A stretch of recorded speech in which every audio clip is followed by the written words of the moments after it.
নাজিমউদ্দিন নাজিম ভাইজানের কাছে গেল ওই যুবককে নিয়ে, যে আপনি যেহেতু বিশ্বজাকের মঞ্জিলে যাওয়া আসা করেন, আপনার হুজুরের কাছে একটু নিয়ে দেখেন, আল্লাহর ওলিদের দোয়া তো আল্লাহ কবুল করে। হুজুর কেবলা জানের কাছে নিয়ে গেল। যেই দিন নিয়ে গেছে ওই দিন আমাদের দরবার শরীফের একজন খাদেম, তার 8 ভাই আলেম, মাওলানা আবু জাফর মোহাম্মদ সালেহ বিন হেলালি সাহেব, তার আব্বা মনসুর হেলালি সাহেব ওই দিন আসছে দরবার শরীফ। উনিও ব্যাপক অসুস্থ। ভাইয়েরা আমার ওই সময় যুবকটাকে নিয়ে গেছে। নিয়ে যাওয়ার পরে হুজুর কেবলা জানের কাছে দাঁড় করাইলো। দাঁড় করিয়ে বলল, হুজুর এই লোকটা ডাক্তার দেখাইছে, ডাক্তার বলছে তার কোনোদিন সন্তানাদি হবে না, তারে বিয়ে করতে নিষেধ করেছে। হুজুর আপনি কি কোন? হুজুর কেবলা জান মুচকি হাসি দিয়ে কি বলছে জানেননি? হুজুর কেবলা জান মুচকি হেসে বলে, বাবা ডাক্তার কি করে বলবে তার সন্তান হবে কি হবে না? সন্তান দেওয়ার মালিক তো আমার আল্লাহ। বাবা দরবার শরীফে রেখে যান, দেখা যাক আল্লাহ কি করে। তাকে দরবার শরীফে রেখে গেলেন। ভাইয়েরা আমার সংক্ষেপ করে দিলাম যেহেতু অনেক সময় হয়ে গেছে। ভাইয়েরা আমার দরবার শরীফে তাকে রাখা হলো 2 মাস। দরবার শরীফে তিনি খেদমত করলেন, গোলামি করলেন। খেদমত করার পরে হুজুর কেবলা যান 2 মাস পরে তাকে ডাক দিলেন। ডাক দিয়ে বললেন, বাবা আপনার শরীরটা কেমন লাগে? আল্লাহু আকবার বলবেন না? হুজুর বললেন, বাবা আপনার শরীরটা কেমন লাগে? বলছে, বাবা ভালো লাগে। বলছে, বাবা এবার দরবার শরীফ থেকে যান, আপনার বিদায়, আপনি বাড়িতে গিয়ে বিয়ে করবেন। কেউ বুঝিতে পারে না রে বলি আল্লাহ খেলা, ভবে কামেল পীরের খেলা। আমার হুজুর কেবলা যান নিছক আল্লাহর ওলি ছিলেন, এটা আপনাদের বিশ্বাস হয় কি হয় না? কার কার বিশ্বাস হয় হাত উঠে হয়ে দেখান।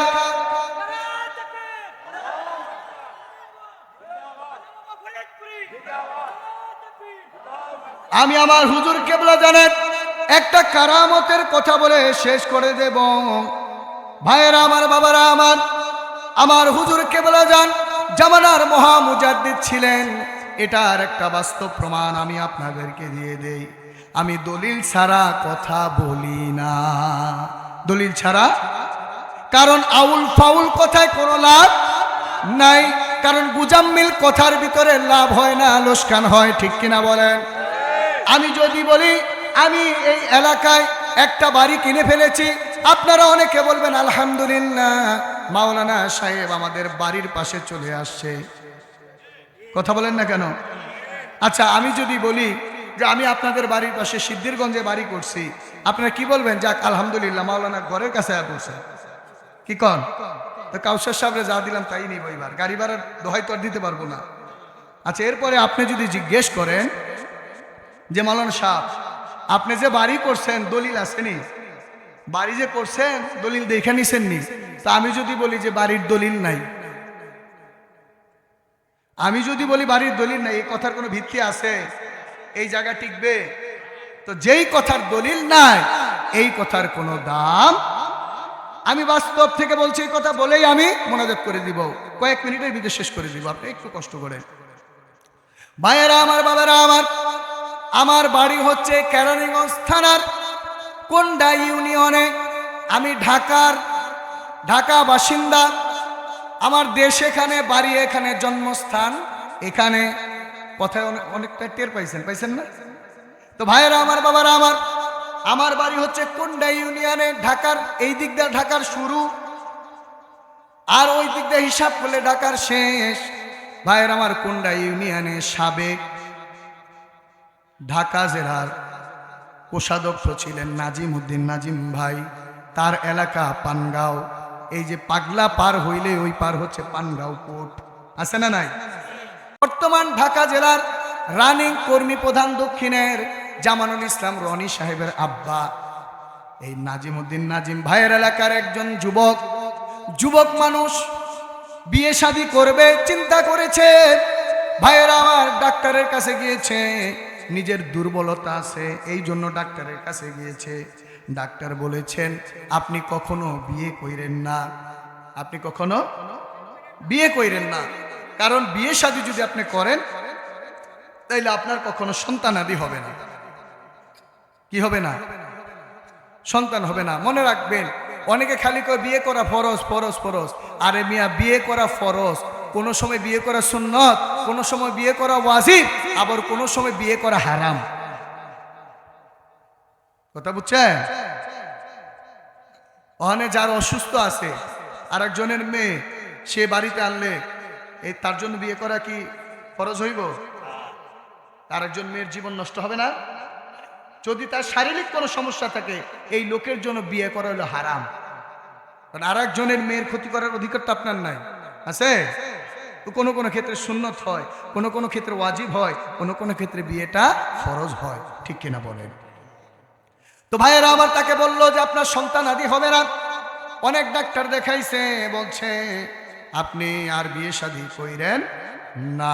ভাইয়েরা আমার, বাবার আমার, এমন সময়ে তৎকালীন সময় নাজিমউদ্দিন নাজিম ভাইয়ের কাছে, যেহেতু এলাকার মানুষ সবাই শুনে আট্টুসি দরবার যায়। আট্টুসি হুজুর মস্ত বড় আল্লাহর ওলি, আল্লাহর তো আল্লাহর ওলি। আল্লাহর ওলির ক্ষমতা আছে না নাই? তো আল্লাহর ওলির ক্ষমতা দিছেন কে? না এটা কইলো সেরে কইব? আছে তো কিছু লোক এই সেরেকের চশমা দিয়ে রাখছে আমগো দিকে, যা কইব সেরেক। কথা বলেন না কেন? তারে বুঝাইতে পারুন না দাদা। কারণ এই তো মনে করেন যে জায়গা ঘুমায়, আরে উঠান যাইব।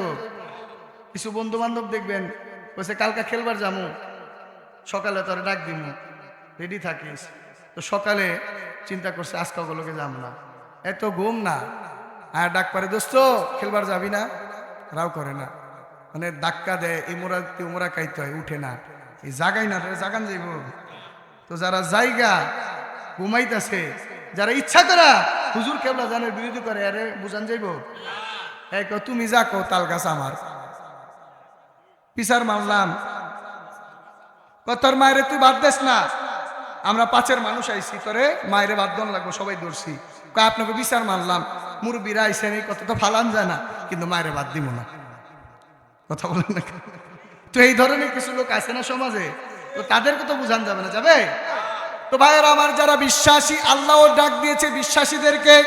অবিশ্বাসীদের জন্য কোনো ওয়াজ নাই, আছে? অবিশ্বাসীদের জন্য কোনো ওয়াজ নাই, বক্তব্য নাই।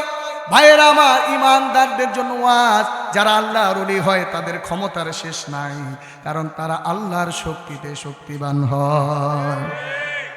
তো সবাই নাজিমউদ্দিন নাজিম ভাইজানের কাছে গেল ওই যুবককে নিয়ে, যে আপনি যেহেতু বিশ্বজাকের মঞ্জিলে যাওয়া আসা করেন, আপনার হুজুরের কাছে একটু নিয়ে দেখেন, আল্লাহর ওলিদের দোয়া তো আল্লাহ কবুল করে।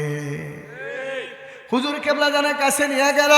যেই দিন নিয়ে গেছে ওই দিন আমাদের দরবার শরীফের একজন খাদেম, তার আট ভাই আলেম, মাওলানা আবু জাফর মোহাম্মদ সালেহ বিন হেলালি সাহেব, তার আব্বা মনসুর হেলালি সাহেব ওই দিন আসছে দরবার শরীফ। উনিও ব্যাপক অসুস্থ। ভাইয়েরা আমার, ওই সময় যুবকটাকেও নিয়ে গেছে। নিয়ে যাওয়ার পরে হুজুর কেবলা জানের কাছে দাঁড় করাইলো। দাঁড় করিয়ে বলল, হুজুর এই লোকটা ডাক্তার দেখাইছে, ডাক্তার বলছে তার কোনোদিন সন্তানাদি হবে না, তারে বিয়ে করতে নিষেধ করেছে। হুজুর আপনি কি কন? হুজুর কেবলা জান মুচকি হাসি দিয়ে কি বলছে জানেননি? হুজুর কেবলা জান মুচকি হেসে বলে, বাবা ডাক্তার কি করে বলবে তার সন্তান হবে কি হবে না? সন্তান দেওয়ার মালিক তো আমার আল্লাহ। বাবা দরবার শরীফে রেখে যান, দেখা যাক আল্লাহ কি করে। তাকে দরবার শরীফে রেখে গেলেন। ভাইয়েরা আমার, সংক্ষেপ করে দিলাম যেহেতু অনেক সময় হয়ে গেছে। ভাইয়েরা আমার, দরবার শরীফে তাকে রাখা হলো 2 মাস। দরবার শরীফে তিনি খেদমত করলেন, গোলামি করলেন। খেদমত করার পরে হুজুর কেবলা যান 2 মাস পরে তাকে ডাক দিলেন। ডাক দিয়ে বললেন, বাবা আপনার শরীরটা কেমন লাগে? আল্লাহু আকবার বলবেন না?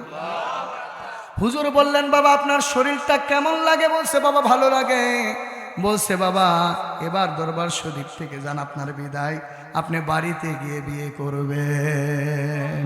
কেউ বুঝিতে পারে না রে বলি আল্লাহ খেলা, ভবে কামেল পীরের খেলা। কেউ বুঝিতে পারে না রে ওলি আল্লাহর খেলা, ভবে কামেল পীরের খেলা। 36 বছরে কারো জ্ঞানা কি ফোটে না,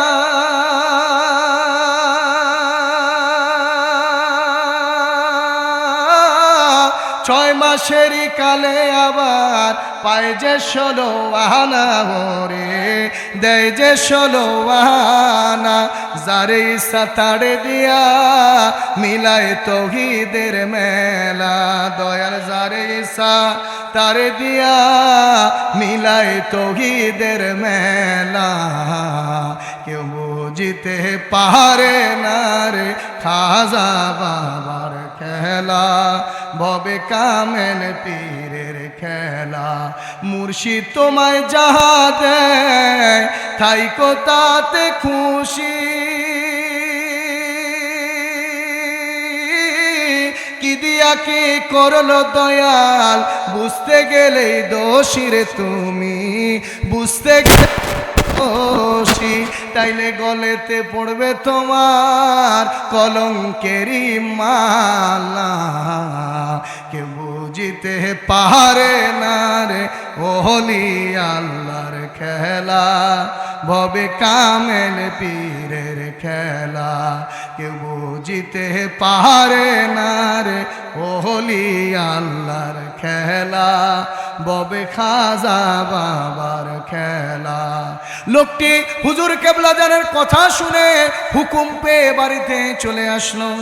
বাড়িতে আসার পরে লোকটা বিয়ে করলো। বিয়ে করার পরে বর্তমানে আল্লাহর রহমতে হুজুর কেবলা জানের দয়াতে লোকটার 2টি সন্তান, একটি ছেলে একটি মেয়ে। মুর্শিদ তোমার দরবারে দয়াল, তোমার দরবারে চাকর নিরাখিবারে আমারে। বলেন না মুর্শিদ তোমার দরবারে দয়াল, তোমার দরবারে গোলাম নিরাখিবারে আমারে। আমি মাসের বেতন মাসে চাই না, আমি মাসের বেতন মাসে চাই না, দিও তুমি একবারে গোলাম নিরাখিবারে আমারে। মুর্শিদ তোমার দরবারে দয়াল, তোমার দরবারে চাকর নিরাখিবারে আমারে। আল্লাহু আকবার পড়ে। শিরক হইছে, বেদাত হইছে, নাজায়েজ হইছে, হারাম হইছে। শোনেন, রিকশাওয়ালার কাছে দোয়া চান, ভাই আমার বিবি অসুস্থ, হাসপাতালে ভর্তি, দোয়া করেন। আচ্ছা, রিকশাওয়ালার দোয়াতে যদি ভালো হয়ে যায় অসুবিধা আছে? ছেড়ে কয়ে যাবে। তুমি রিকশাওয়ালার কাছে দোয়া চাও, মৌলবীর কাছে দোয়া চাও, পানওয়ালার কাছে দোয়া চাও, বিড়িখোরের কাছে দোয়া চাও, গাঞ্জাখোরের কাছে দোয়া চাও, আল্লাহর ওলির কাছে দোয়া চাইলে সেরে কয়ে যায়। তুমি এটা কোন হিসাব নিয়ে আসছো মিয়া? কথা বলেন না কেন? আল্লাহর ওলি যারা, তারা আল্লাহর শক্তিতে চলে। আল্লাহর ওলিরা যখন দোয়া করে, কারণ তাদের কানেকশন সং আল্লাহর সঙ্গে, ঠিক কিনা বলে? আল্লাহর ওলিরা যখন দোয়া করে, আল্লাহ তখন ওই দোয়া ফেরত দেয় না। আমরা তো নাপাক হয়ে গেছি, মুখ জবান নাপাক, সকাল থেকে বিকাল তুরি 101টা মিথ্যা কথা কয়। কথা কন না কেন?